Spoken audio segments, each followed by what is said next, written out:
Sir ఇప్పుడు ఇందాక మీరు లేవనెత్తారు కాబట్టి మీకు నిజంగా చికెన్ అంటే చాలా ఇష్టమా సార్? ఇష్టం అంటే చిత్తూరు జిల్లాలో మాకు ఒక్క ఇన్సిడెంట్తో మీకు అలా పేరు వచ్చేసింది? కాదు చిత్తూరు జిల్లాలో తమిళనాడు బోర్డర్ మాది.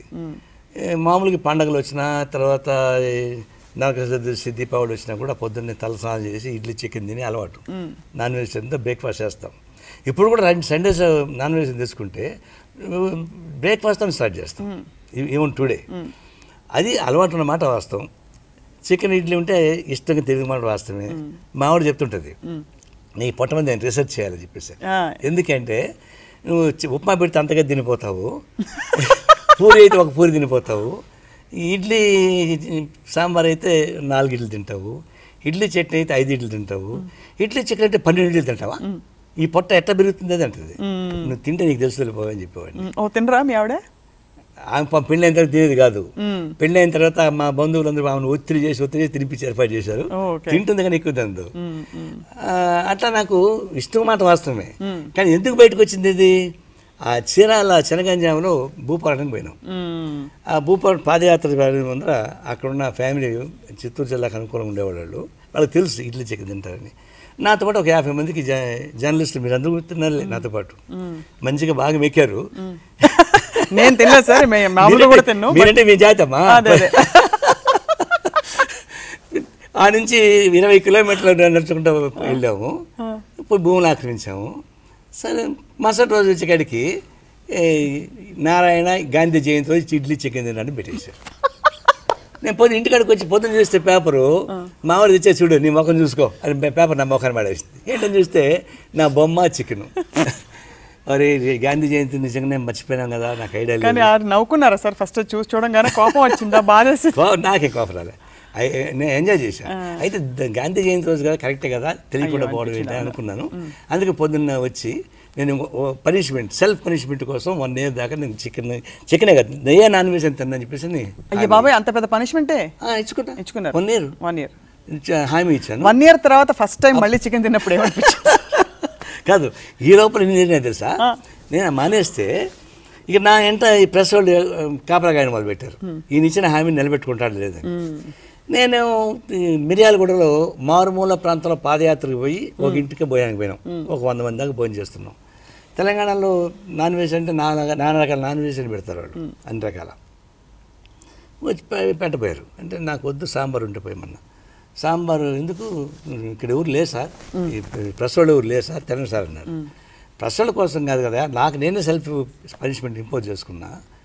నాకు నేను పనిష్మెంట్ తీసుకున్నప్పుడు నేను దొంగతనం తినాల్సిన అవసరం ఉంది. నాకు సాంబార్ ఉంటే పోయి, రసం ఉంటే పోయి, మజ్జిగ ఉంటే పోయి, నాకు మాంసం తిన్నని చెప్పేసాను. సరే వాళ్ళు రసం మాత్రం ఉండింది ఆడ. ఆ రసం తిన్నది నువ్వు బయటకు వచ్చి అయ్యప్ప రసం ఒకడు వచ్చాడు, వచ్చి ఫోటో తీస్తున్నాడు. ఎవరు ఆయన అంటే, ఏం సార్ మమ్మల్ని డిసప్పాయింట్ చేశారు, మా మేనేజ్మెంట్ ఏమో ఎత్తికి పట్టుకోండి ఫోటో తీయండి అంటారు, వీడికి వస్తే నువ్వేం తిన్నంటివి, నేనేం చేయాలి సార్ అంటాడు. అంటే అయ్యప్ప డ్రెస్ వేసుకున్నాడు, లోపల కెమెరా పెట్టుకున్నాడు. ఓహో, అంటే మీరు చికెన్ తింటున్నారు లేదా అని అంత స్టింగ్ ఆపరేషన్ చేశారు. చెప్పిన నా ఎంట పడబాకండి మీరు, నాకు ఇంకోడా నాకు పనిష్మెంట్ ఇచ్చి ఉంటే నేను పట్టించుకోను, నాకు నేనే పనిష్మెంట్ తీసుకున్నా. అంతెందుకు నేను ఇటలీ పోయినా మా సిపి కమ్యూనిస్ట్ పార్టీ కాన్ఫరెన్స్కి. అప్పుడు ఈ దీక్షప్పుడే అడిగి పోయిన కాడ అంతా నాన్ వెజ్ అని ఉంటుంది కదా. నేను అక్కడ కేకులు, ఆకులు, ఉడకబెట్టిన ఆకులు అవి తినుకుంటూ ఉండేవాడిని. ఒకరోజు అన్నం పెట్టారు. అరే అన్నం బాగుంది కానీ ఒక స్పూన్ తిన్నా. 2 స్పూన్ తినబోయేటప్పుడు చిన్న మొక్క ఒకటి కనిపించింది, స్మాల్ పీస్. ఏంటి అది చేతి పెట్టి చూస్తే అది మటన్. అరే రే మటన్ కొంచెం పక్కన పెట్టేసాను, మళ్ళీ మామూలుగా తిన్నా. తిని ఇంటికి రూమ్కి వెళ్తే అంతా వామిటింగ్ వచ్చేసింది. నిజమా? మొత్తం వామిటింగ్ అయిపోయింది. అంటే సైకలాజికల్గా తినేసానేమో అనేటువంటి ఒకే స్పూన్ తినింది, 2nd స్పూన్ పక్కన పెట్టా. అంటే సైకలాజికల్ తినేసానేమో అనే ఫీలింగ్ ఉండింటుంది. రూమ్ కొందరు మొత్తం వామిటింగ్ అయిపోయింది. అట్లా 1 year పర్ఫెక్ట్గా నా బాడీ నాకు సహకరించింది. ఎక్కడ ఏం పెట్టినా సరే. అంతేందుకు మన బిఎన్ రెడ్డి గారు చనిపోయినప్పుడు దినాలకు పోతే 7-8 రకాల మాంసాలు పెట్టారు వాళ్ళు. నాకు వద్దాయనంటే బావిడ పొడుగు స్టేట్మెంట్ ఇస్తాను, ఎవరు చెప్పాడు గాంధీ మీద నీకు అంత నమ్మకం అయిందా, ఎందుకు ఇట్లా చేసావు నువ్వు అని వాళ్ళ తమ్ముడు పట్టుకుని తిట్టాడు. తిట్టావా నాకు రసం అన్న పోయాను చెడు పక్కింటికి పోయి రసం తీసుకొచ్చి పెట్టారు అక్కడ మళ్ళీ లేక అట్లాంటి చాలా పడ్డాం. సో గాంధీ గారి మీద అంటే మీకు మనసు నుంచి గౌరవం వచ్చిందా ఆ టైంలో? అయ్యో తినేసానని, లేకపోతే ఒక రూల్ ఉంది దాన్ని గౌరవిద్దాం దేశంలో అనే? Nationally accepted day October 2. Gandhi మీద మాకు నమ్మకం ఉందా లేదా తర్వాత విషయం. నేషనల్ పాలసీగా ఒకటి డిసైడ్ చేసినాక దాన్ని రాజకీయ పార్టీ నాయకులు మీరు గౌరవించాలి. మేమే గౌరవించకపోతే ఇంకొకరు గౌరవిస్తారు. కాబట్టి నేను తప్పు చేసినప్పుడు తప్పు నొప్పుకోకుండా గాంధీ మాత్రం నాకు చాలామంది అన్నారు, మా లెఫ్ట్ పార్టీ వాళ్ళు చాలామంది నా మీద కోపం, గాంధీ మహాత్ముడు నీకు అంత నమ్మకం కాడి నుంచి వచ్చింది, గాంధీ మహాత్ముడు మనం ఎప్పుడు కొలిసాము అతన్ని, నువ్వు ఆయన మీద నమ్మకం పెట్టుకుని ఎందుకు ఇక్కడ చేసావు అని చెప్పి అన్నారు. ఇప్పుడు నెహ్రూ అన్నా గాంధీ అన్నా మనకి ఇష్టం లేకపోవచ్చు వాళ్ళ పాలసీ రీత్యా, కానీ వాళ్ళు జాతీయ నాయకులు అందరూ గౌరవించిన వాళ్ళని వాళ్ళ డేస్ జరిపించుకుంటా ఉన్నాం, గాంధీ మహాత్మునికి సంబంధించిన చేసుకుంటా ఉన్నాం. అందరూ దేవుడు మనకి ఇష్టం లేకపోయినా జనం అంతా కొబ్బరికాయలు కొట్టి ఆయన పూజించారు. అట్లాంటప్పుడు why should we insult our national leaders? National leaders insult చేసిన పనిలే, బట్ నీ పాలసీ రాజీ పడాల్సిన పనిలే. కాబట్టి ఈ విషయం వచ్చేక్కడికి నేషనల్ యాక్సెప్టెడ్ డే అది, డే డే. కాబట్టి నేను తప్పు చేసినప్పుడు ఒప్పుకున్నా, నీకేం భయం అనిపిస్తుంది చెప్పాను. కానీ చాలా మందికి ఇష్టం నా మీద కోపం, కమ్యూనిస్టులు మీకేమయ్యా ఇంత గాంధీ పైన మీకు. ఈ కథంతా రామ్ గోపాల్ వర్మ గారికి చెప్తే మీ మీద సినిమా తీసేస్తారు. రామ్ గోపాల్ వర్మ నాకన్నా పెద్ద సంచాతుడు చేస్తుంటాడు. చూస్తుంటారు ఆయన వ్యాఖ్యలు అవి, చూస్తుంటారు స్టేట్మెంట్లు. ఏ జాతి పక్షి ఆ జాతిని చూసుకుంటుంటాయి కదా, అదే సేమ్ జాతి అనమాట. అయితే సార్, ఇప్పుడు coming back to serious politics, కొత్త రక్తానికి తా ఉందంటారా రాజకీయాల్లో? ఇప్పుడు మనకి మళ్ళీ ఇదే టాపిక్ వస్తుంది, కానీ ప్రస్తుతం వార్తల్లో ఉన్న వ్యక్తి కాబట్టి పవన్ కళ్యాణ్ గారు పార్టీ పెడతారని మీరు అనుకుంటున్నారా? మీ పార్టీలోకి చేరకపోయినా ఒక సారూప్యత, భావసారూప్యత ఉండే పార్టీ నేను చెప్పగలిగింది ఏంటంటే 2019 వచ్చేకాడికి ఈ రాజకీయ వ్యవస్థ పొందికిట్టు ఉండదు.